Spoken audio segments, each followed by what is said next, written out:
చంద్రశేఖరరావు రాసి పెట్టుకొని డైరీలా పాలమూరు జిల్లాలని జెండాన ఎగరనీయం, గద్దెలు దిగాలే, దిమ్మెలు గూలాలే. ఈ పాలమూరు గడ్డ మీద నీ గుర్తు అనేది ఇక మర్చిపో. నీ గుర్తు, నీ ఎమ్మెల్యే అనేది గతమే. భవిష్యత్తులో ఒక్కరిని కూడా గెలవనియను. ఇవాళ ఈ బిడ్డలకు అన్ని కష్టాలు తీరవడానికి ఈ వేదిక మీద ఉన్న మేమందరం ఉన్నాం. నేను అడుగుతున్నా మా అక్కల్ని, అక్క ఇలా రేషన్ కార్డు అంటే ఒక్క నా కొడుకన్నా వలికిండా? ఇల్లు అడిగితే ఎవడన్నా కనిపించిండా? సన్న బియ్యం ఎప్పుడన్నా ఇచ్చిర్రా? ఉచిత కరెంట్ ఎప్పుడన్నా ఇచ్చిర్రా? ఇంటికి బస్సులలో ఆడబిడ్డలు పోతే ఎప్పుడన్నా వాడు ఉచితంగా ఓ పండుగ పూట నాడు అమ్మగారింటికో లేకపోతే అమ్మవారి దర్శనానికన్నా అన్నారా? జోగులాంబ దర్శనానికి పోతే ఎప్పుడైనా బస్సులో ఉచితంగా పోయినరా? కురుమూర్తి జాతరకి ఎప్పుడైనా పోయినరా? మిర్చిల్లో ఉన్న హనుమాన్ల దేవాలయానికి ఏమైనా ఊరుకోండి, హనుమాన్ల గుడికి పోతే ఎప్పుడైనా ఉచితంగా పోయినరా? మరి ఇవాళ నేను అడుగుతున్నా, రేవంత్ రెడ్డి నువ్వు ముఖ్యమంత్రి ఏం చేసినావని. బిడ్డ రాసుకో. 15 లక్షల రేషన్ కార్డులు ఇచ్చిన పేదోళ్లకు, 4.5 లక్షల ఇందిరమ్మ ఇండ్లు ఇచ్చిన, 50 లక్షల కుటుంబాలకు 200 యూనిట్లు ఉచితంగా విద్యుత్ ఇచ్చిన, 45 లక్షల కుటుంబాలకు 500 రూపాయలకు సిలిండర్ ఇచ్చిన, 10,000 కోట్ల రూపాయలు మా ఆడబిడ్డలు బస్సుల మహాలక్ష్మి పథకం కింద ఉచిత ప్రయాణం చేస్తే 10,000 కోట్ల రూపాయలు మా అక్కలకు, మా చెల్లెళ్ల కోసం ఆర్టీసీకి నేను కట్టిన, 1000 మెగావాట్ల సోలార్ విద్యుత్తు మా ఆడబిడ్డలకు ఇచ్చిన, మా సంఘాలకు పెట్రోల్ బంకులు ఇచ్చిన, మా సంఘాలకు 1000 బస్సులు కొనుక్కునే శక్తిని ఇచ్చిన, బస్సులలో ఉచితం కాదు బస్సు యజమానులను మా ఆడబిడ్డల్ని చేసిన, 67,616 లెక్క కట్టి, నీకు ఒకవేళ లెక్క మీద అనుమానం ఉంటే తారీఖు చెప్పు. ఎల్బీ స్టేడియంలో అసెంబ్లీ ఎదురుగా 67,616 ప్రభుత్వ ఉద్యోగ నియామకాలు చేపట్టి తెలంగాణ నిరుద్యోగ యువకులకు ప్రభుత్వ ఉద్యోగాలు ఇచ్చిన, 25,35,000 రైతులకు 20,616 కోట్ల రూపాయల రైతు రుణమాఫీ చేసిన, రైతు భరోసా కింద 27,000 కోట్ల రూపాయలు రైతుల ఖాతాలో వేసిన, 500 రూపాయల బోనస్ సన్న ఓట్లు పండించిన వాళ్ళకు ఉత్తమ్ కుమార్ రెడ్డి గారు ఇచ్చారు. వ్యవసాయానికే 1,56,000 కోట్ల రూపాయలు ఈ 30 నెలల ఖర్చు పెట్టిన. ఇట్లా నేను చెప్పుకుంటా పోతే చెప్తే రామాయణం రాస్తే భారతం అంత అయితే ఈ 30 నెలల నేను చేసింది. నీ 10 ఏళ్ల పాలన, నా 30 నెలల పాలన, 2.5 ఏళ్ల పాలన ఎప్పుడు చర్చ చేద్దామో చెప్పు. రా అసెంబ్లీకి. నువ్వు శాతనైతే, నీకు పౌరుషం ఉంటే, నీ పేరు చంద్రశేఖరరావు అయితే అసెంబ్లీకి రా. నీ 10 ఏళ్ల పాలన మీద, నా 2.5 ఏళ్ల పరిపాలన మీద చర్చ చేద్దాం. ఒకవేళ చర్చలో ఓడితే అక్కడికక్కడ నేను నీకు క్షమాపణ చెప్తా. లేకపోతే నోరు మూసుకొని గా ఫామ్ హౌస్ లో బోర్ల బొక్కల వండుకొని, నిన్ను అడిగినోళ్ళలేదు, నిన్ను పట్టించుకున్నోళ్ళలేదు. తాడు బొంగరం లేని వాళ్ళని ఇద్దరిని బిల్లా రంగాలు ఊరి మీదకి వదిలేడు. వాని మీద వీడు, వీని మీద వాడి, ఇద్దరికి నమ్మకం లేదు. ఈయన పొద్దుగాల ప్రెస్ పెడితే ఆయన సాయంత్రం ట్విట్టర్లో పెడతాడు. ఈయన సాయంత్రం అది పెడితే ఇంకొక ఆయన గుడికానో బైకానో ఫోటో దిగుతాడు. మీకే పొంతం లేదు. మీరు మా గురించి మాట్లాడేది. ఇవాళ ఆయన ఉత్తమానికి ఒక లెటర్ రాసిండు. ఆ లెటర్ చదివితే ఇక నాకు నవ్వాలనో ఏడవాలనో కావాలి.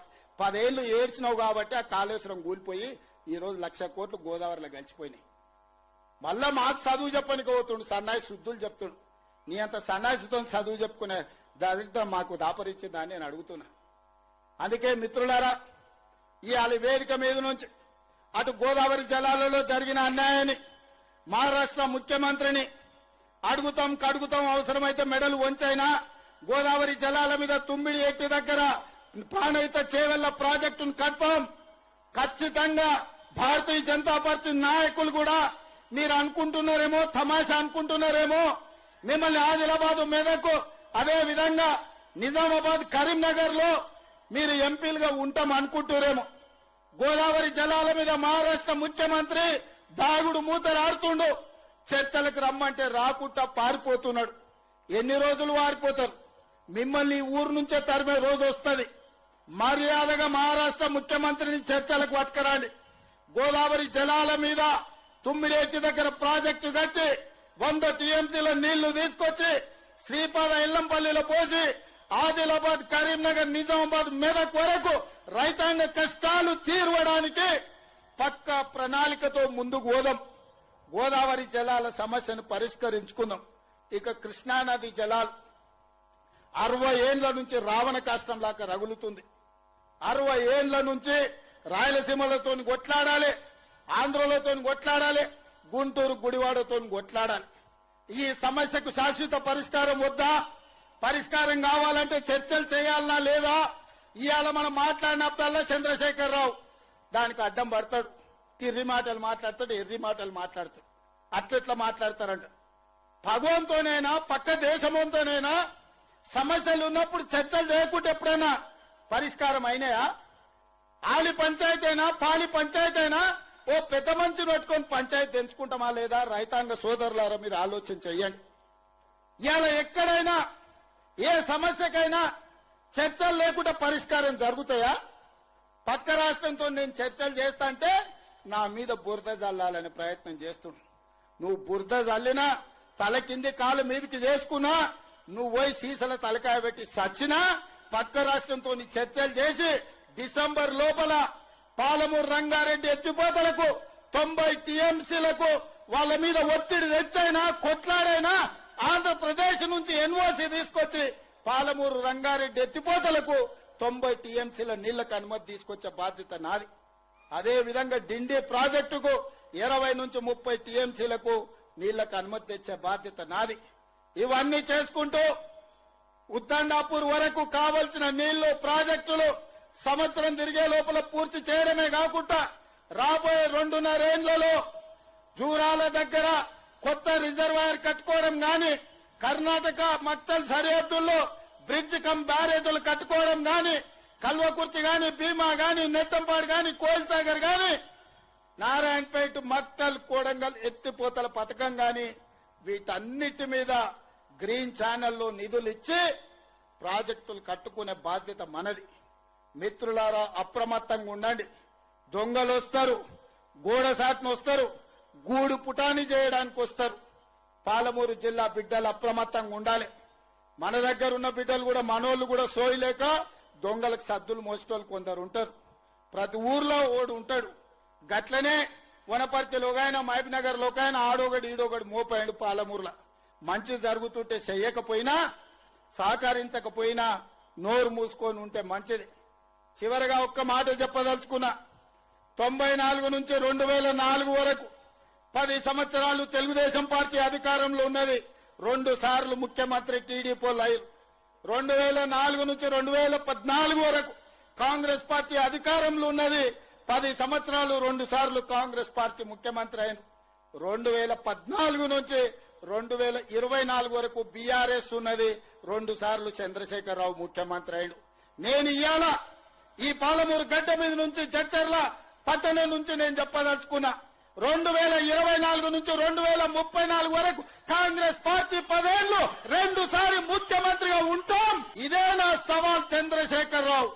శాతనైతే రా చూసుకుందాం. 2029 ఎన్నికల్లో నీ సంగతి తేలుస్తా. రెండోసారి కాంగ్రెస్ పార్టీని అధికారంలోకి తీసుకొస్తాం. ఈ వెనుకబడ్డ పాలమూరు జిల్లాను దేశానికే ఆదర్శమైన జిల్లాగా అభివృద్ధి చేసే బాధ్యత నేను తీసుకుంటా. జిల్లా ప్రజలారా మీరిచ్చిన ఆశీర్వాదం, మీరిచ్చిన ధైర్యం ఎవరితోనైనా కొట్లాడతా. గల్లీలో ఉన్న కేడీ అయినా, ఢిల్లీలో ఉన్న మోడీ అయినా మీరు అండగా నిలబడి మీరు ఇచ్చిన గుండె ధైర్యంతో ఎవరితోనైనా కొట్లాడతా. పాలమూరు జిల్లాను అభివృద్ధి చేసే బాధ్యత నేను స్వీకరిస్తాను తెలియజేస్తూ మీ అందరి దగ్గర సెలవు తీసుకుంటున్నా. నేను ఒక స్లోగన్ ఇస్తా, మీరందరు దాన్ని కోరస్ ఇవ్వాలి. నేను ఔరేక్ బార్ అంటే మీరు కాంగ్రెస్ సర్కార్ అనాలి. సిద్ధమేనా? సిద్ధమేనా? సిద్ధమేనా? సిద్ధం అన్నోళ్ళందరూ చేయి పైకెత్తండి. ఔరేక్ బార్. ఔరేక్ బార్ అంటే కాంగ్రెస్ సర్కార్ అని గట్టిగా అనాలి. ఔరేక్ బార్. ఔరేక్ బార్. ఔరేక్ బార్. ఔరేక్ బార్. కాంగ్రెస్ సర్కార్. కాంగ్రెస్ సర్కార్ ఔర్ ఎక్ బార్ ధన్యవాదాలు సోదరులారా.